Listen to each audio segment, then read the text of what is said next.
is Roger Green, host of the Surfing the Tsunami podcast. This week, we're offering 5 conversations from episode 21, our review of the updated clinical practice guidelines from EASL, EASD, and EASO, with Louise Campbell and co-authors Elisabetta, Bugianesi, and Frank Tacke. Plus, from the vault, a discussion from 2023 about clinical care pathways. This conversation includes 2 elements, each of which could be termed an introduction of sorts. First, we meet Frank Tacke and Elisabetta Bugianesi, each of whom is a first-time guest surfer, and both of whom were among the co-authors of the updated CPG guidelines. Actually, CPG includes the word guidelines, pardon the redundancy. Each of their one thing you wouldn't know answers are interesting. Frank, because of his story, and Elisabetta, because, well, you'll have to listen. The rest of the conversation consists of the opening question and answer from the body of the episode. I start the discussion by asking Frank and Elisabetta to describe the process that led to the 2021 decision to revise the guidelines. Frank explains that EASL decided that year that the guidelines needed an update and persuaded EASD and EASO to join the process. It took 3 years to put that together and then only a year to actually upgrade the guidelines.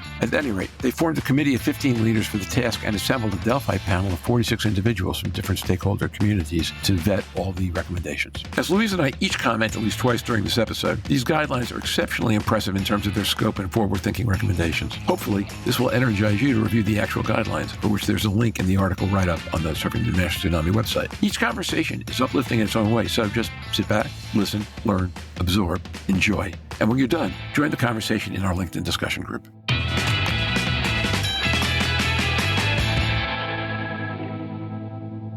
Frank and Elisabetta, since you've not been with the podcast before, can you please take a minute or two, tell us a little bit about your work today and your background and how you came to be working in hepatology and steatotic liver disease? Elisabetta Bugianesi. Hi, everyone. I am an hepatologist, full professor of gastroenterologist at the University of Turin in Italy. I started more than 20 years ago, and I was lucky enough to make a PhD in US together with Arthur McCullough, who was one of the first to believe that fatty liver was not so innocent as it was believed at the time. So I started with him and I get involved with MASLD, now what it is called MASLD and former NAFLD, when everybody was involved with viruses and no one was taking into account this poor fatty liver. But since then we have done a lot of progresses, and I am happy to be here to explain what's the matter with this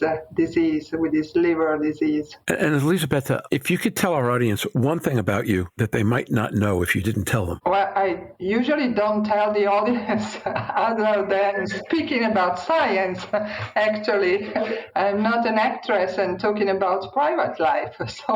But I can tell that. Okay, I can share one for you if you'd like, which is that Stephen Harrison always told me if you ever speak with Elisabetta Bugianesi, ask her about a recipe for pasta sauce. That she has an amazing pasta sauce recipe. That's true. That's true. Okay. Which she will not be posting on the website. Don't worry about that, everybody. And Elisabetta, we don't ask you to, but thanks. So I think that'll do. Frank Tacke, please, again, take a minute or two and tell everybody your background and how you came to be doing what you're doing. Frank Tacke. Yeah, thank you very much, Roger and Louise. My name is Frank Tacke. I'm head of the gastroenterology and hepatology department at the Charité University in Berlin, which is the University Medical Hospital in Berlin, Germany. And I started to become interested into the liver when I was doing my medical doctoral thesis. It was meant to be a thesis about hematology. And then I got in touch with the hepatology department because they provided samples for me and patients. And so this is how I got dragged into hepatology, and that was really long time ago, but I'm very happy that I made the choice. I started in Hanover in Germany with Michael Manns, and then did some postdoc time in the US, and then a long time in Aachen, which is a city in the west of Germany, and now moved to Berlin about 5 years ago to become chair of the department, which I enjoy very much. And if there's one thing you could share about yourself that our audience wouldn't know. Yeah, sometimes people complain and say, well, you're publishing so much, like when you take the time writing. And I remember like at school, I was a part of a newspaper team. And so I think this is when I really liked and enjoy writing. And I remember that we were like 2 students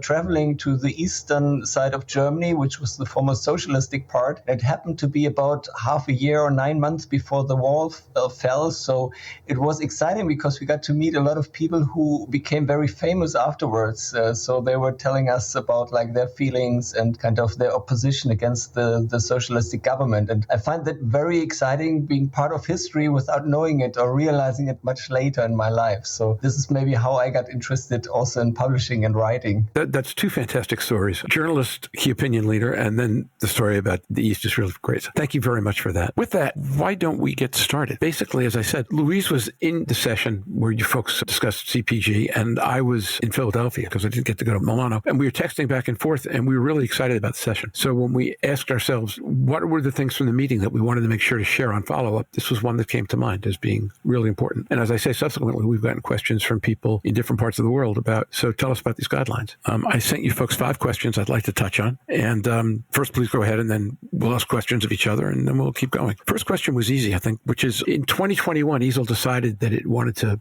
trigger this process. I'm wondering what it was that led folks to believe that this was a good time to start, and then how you were able to enroll diabetes and obesity along with us. Yeah, I think what was really particular about the process is that EASL decided, okay, it's time for an update, which was about 5 years after the launch of the first MASLD guideline at that time in 2016. And they engaged with the other societies involved in the care of individuals affected by steatotic liver disease, which is the diabetologist and the obesity specialist. And I'm really happy that we were able to join forces and bring really the experts from all 3 societies together, at least some of the experts, to come up with recommendations and joint statements and not have different guidelines, like, let's say, a fatal liver disease guideline from the diabetologist, a MASLD guideline from obesity management, but really a joint guideline. I think that's a huge advantage in Europe and in the composition of the panels. So the societies made sure that different types of expertises are represented and also different parts of the world. So we had Elisabetta Bugianesi as an expert from EASL, with Vincent Wong from Hong Kong, Vlad Razio, Sven Frank,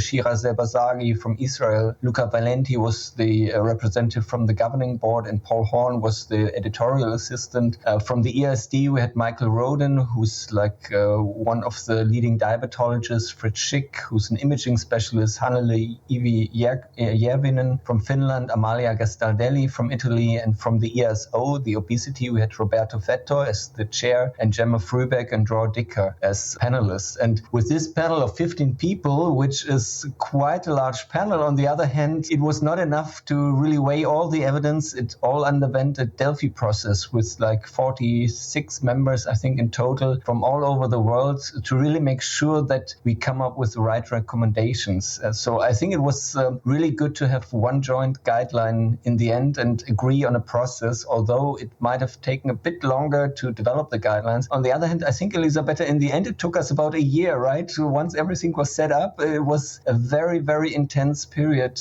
in which we achieved a lot, at least to my opinion, my memory. Yes, I must say that we were continuing the previous guideline, the 2016, that were endorsed by 3 societies as well, the Obesity, Diabetes, and Liver Disease Society. And definitely only in Europe we have these joint clinical practice guidelines. And now, back to Roger.